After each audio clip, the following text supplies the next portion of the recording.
Hey, what's up guys? What's up mga kaaro? Eto, nagbabalik tayo.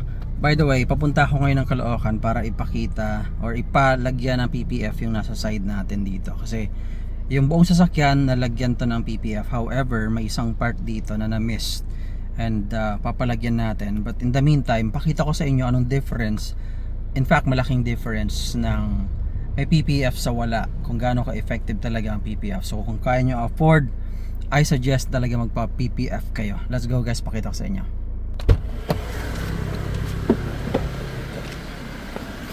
Alright.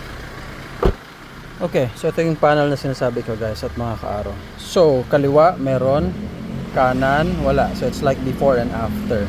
Now, although ito, isang taon nang nalagyan ng PPF to. So, pero halos walang pinagkaiba dati. Talagang andyan pa rin yung kintab niya.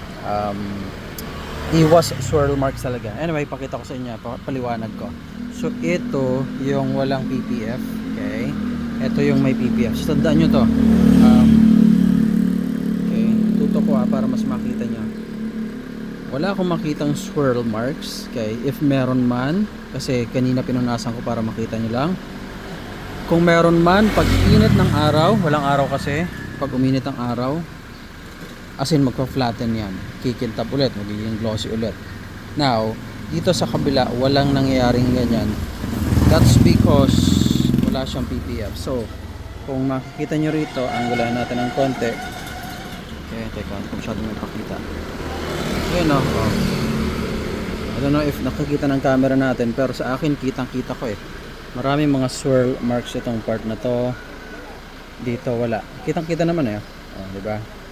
Medyo dull, medyo patay yung kulay. Tapos pag hinawakan mo, medyo magaspang kasi nandiyan yung mga micro scratches nga versus dito na walang micro scratches, or magkaroon man ng micro scratches pagka naarawan yan, wala. Ayan o. Para siyang identical na rito sa salamin ng sasakyan because of the PPF. At eto, ayan o, laking difference eh. I think nakikita naman ng camera. Ayan o, tutok natin pa. Ito yung wala. Ito meron. Ito yung difference. So nakita nyo, para yan doon sa mga nagsasabing ang mahal ng PPF, wala namang bisa yan, magpa-ceramic coating na lang. Oo, yes, ceramic coating. I'm an advocate of this technology also. Alam nyo naman yan.